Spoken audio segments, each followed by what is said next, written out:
Hello प्यारे बच्चों, तो क्या हाल है आप सभी के। आज हम इस वीडियो लेक्चर में पढ़ने वाले हैं कक्षा 7 विज्ञान का पार्ट 1 पादपों में पोषण। पादप मतलब होता है यहाँ पे पेड़ पौधे, पादपों में मतलब पोषण मतलब पेड़ पौधे अपना भोजन कैसे बनाते हैं। तो ये हमारा पार्ट 2 है। मैंने पार्ट 1 में बताया था कि पेड़ पौधे भोजन दो तरीके से बनाते हैं। एक तो होता है स्वपोषी, एक होता है विषमपोषी या परपोषी। स्वपोषी में हमने पढ़ा था कि वो पेड़ पौधे जो अपना भोजन स्वयं बनाते हैं उन्हें बोला जाता है स्वपोषी। देखिएगा ध्यान से, स्वपोषी। स्व मतलब होता है, यहाँ अगर अर्थ से समझे, स्व मतलब होता है स्वयं। क्या होता है? स्वयं। मतलब ऐसे पेड़ पौधे जो अपना भोजन स्वयं बनाते हैं उन्हें स्वपोषी बोला जाता है। इसका हमने पार्ट 1 में बहुत ही अच्छे विस्तृत देखा था। आप पार्ट 1 देखिए आई बटन पे क्लिक करके। तो अभी हम पढ़ने वाले हैं ऐसे पेड़ पौधे जो अपना भोजन दूसरे पे डिपेंड रहते हैं, मतलब विषमपोषी। विषम का मतलब जो दूसरों पे डिपेंड रहे। अभी हम पढ़ने वाले हैं विषमपोषी के बारे में।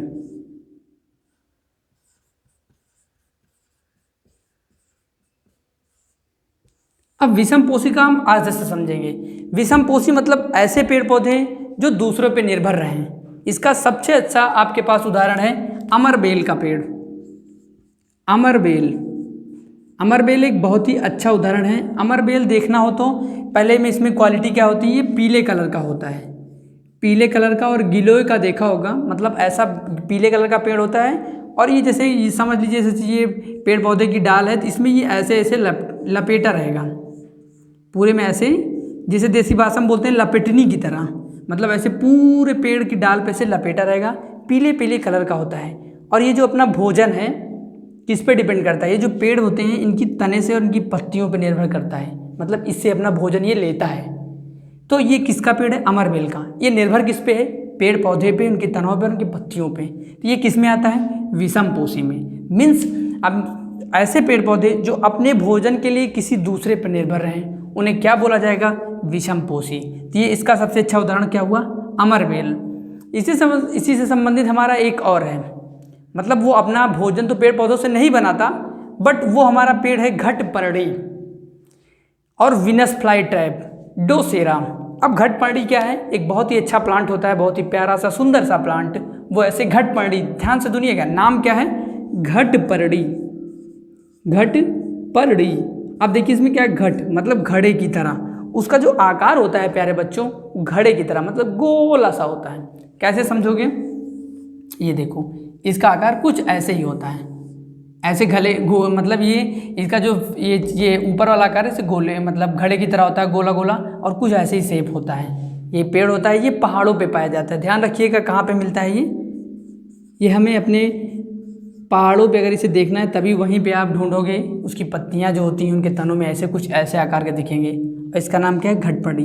ये अपने भोजन के लिए डिपेंड रहते हैं। अब ध्यान सुनिएगा, ये न किसी पेड़ पौधों पे नहीं डिपेंड होते हैं। इनमें क्लोरोफिल होता है, मैं मानता हूँ, बट इनमें जो चीज़ें चाहिए इनको, वो भोजन ये अपना मतलब पूरा कंप्लीट भोजन सूर्य से नहीं बना सकते हैं। तो ये घटपर्णी मतलब इन पे कीड़े जब बैठते हैं तो ये जो इनका मुंह घड़े की तरह ओपन रहता है। जब कोई कीड़ा, सपोज दैट यहाँ पे कोई कीड़ा बैठ गया अंदर, तो ये क्या कर लेते हैं? इसको पूरा क्लोज कर देते हैं, ये पूरा क्लोज हो जाता है। अब ये जो कीड़ा होता है वो बाहर नहीं निकल पाता। ये एक तरीके का रस जूस, जैसे हम HCl रिलीज करते हैं, वो भी अंदर ऐसे रिलीज करते हैं, छोटा छोटा पार्ट बना करके उस कीड़े को खा जाते हैं। मतलब ये किसमें है? विषमपोषी। घटपर्णी ऐसा पौधा जो अपने भोजन के लिए कीटों पे डिपेंड हो, जो छोटे छोटे कीड़े होते हैं उन्हें क्या बोला जाएगा? विषमपोषी। और उसका नाम क्या है? घटपर्णी। इसी तरह हमारे और भी प्लांट है, डोसेरा, विनस फ्लाई ट्रैप। ये ऐसे मतलब गिने चुने प्लांट हैं जो कि अपने भोजन के लिए दूसरे पे डिपेंड रहते हैं। और जो स्वपोषी होते हैं वो तो अपना स्वयं, अमरूद का पेड़, आम का पेड़, बरगद का पेड़, ये सब क्या करते हैं? सूर्य की रोशनी से, जल की उपस्थिति में कार्बन डाइऑक्साइड, नाइट्रोजन, उनसे अपना भोजन बना लेते हैं। ये हमने पार्ट 1 में समझ लिया है। बट ये पार्ट 2 में क्या है? ये विषमपोषी हैं। तो हमने पहले सबसे क्या पढ़ा? स्वपोषी हमने पढ़ा। विषमपोषी पढ़ा, उसमें कौन सा है? अमरबेल। और ये जो घटपर्णी है, अमरबेल किससे भोजन बनाता था? पेड़ पौधे के तने और पत्तियों से। और ये घटपर्णी जो है ये अपना भोजन कीटों से बनाता है।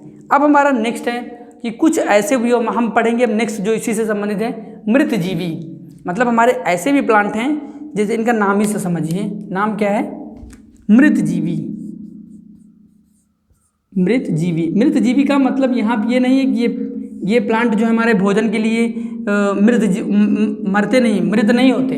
ये अपने भोजन के लिए मृत जीवी मतलब ऐसे जीव पे डिपेंड होते हैं जो मर जाते हैं, मतलब मरने के बाद उनसे भोजन बनता है। जैसे आम भाषा में हमने मार्केट में हमें वो मशरूम के नाम से बिकता है और हम आम भाषा में उसे बोलते हैं कुकुरमुत्ता के नाम से भी जानते हैं। ये आप बारिश में देखिए या कहीं सड़ी गली स्थानों पे ये वाइट कलर के या थोड़े मतलब वो जो भूरा कलर होता है ब्राउन कलर के निकलते हैं, तो उन्हें क्या बोला जाता है? मृत जीवी। ये अपना भोजन, जैसे आप रोटी सब्जी हो कुछ भी और उसको रख दीजिए और वो रोटी सब्जी आपकी मतलब एक हफ्ते बाद देखिए उसमें सफ़ेद कलर का, हम फफूंदी बोल देते हैं बट उसे फफूंद बोला जाता है। और वो फफूंद उसमें जो निकलता है वही उसी फफूंद से ये क्या होते हैं? अपना भोजन बनाते हैं। जो मशरूम और हम आम भाषा में कुकुरमुत्ता बोलते हैं, ये उसी से अपना भोजन बनाते हैं और इन्हें क्या बोला जाता है? मृत जीवी। ऐसे चीज़ों को, और इसका सबसे अच्छा उदाहरण अगर आपको समझना है तो आप ब्रेड ले लीजिए। क्या लेंगे आप? ब्रेड ले लीजिए और ब्रेड को आप रख दीजिए।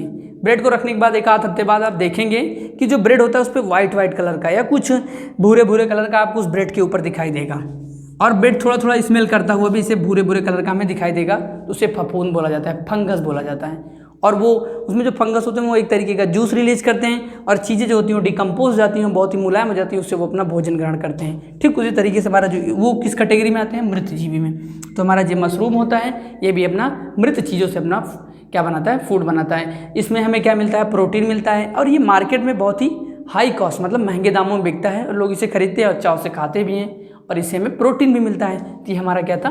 मृत जीवी। सो अगला टॉपिक भी हमारा इसी से रिलेटेड है कि हमें जो मिट्टी होती है, सॉइल, हमारी जो सॉइल होती है मिट्टी, वो अपना जो उर्वरता है मतलब आप समझिए कि जैसे उनकी जो शक्ति होती है, क्षमता खेत की, जैसे खेत होता है, खेत में क्या करते हैं? ये अपनी उर्वरा शक्ति कैसे गेन करते हैं, मतलब कैसे दोबारा पाते हैं।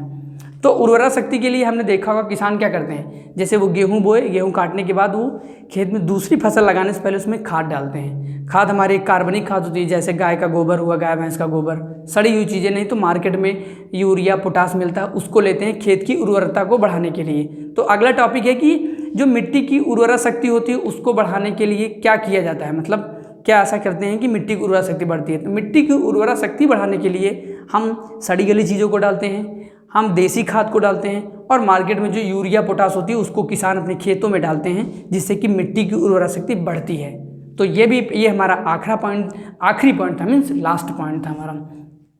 सो हमने इसमें क्या पढ़ा?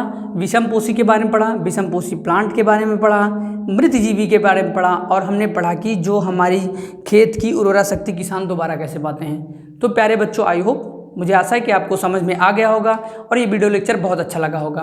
फिर भी कोई डाउट है तो आप अपने डाउट को हमसे कमेंट सेक्शन में पूछ सकते हैं और आप इस वीडियो को लाइक करें और इतनी अच्छी चीज़ को अपने क्लासमेट के साथ भी शेयर करें और चैनल को सब्सक्राइब भी कर लें। तो मिलते हैं अगले वीडियो पे, तब तक के लिए बाय बाय बच्चों।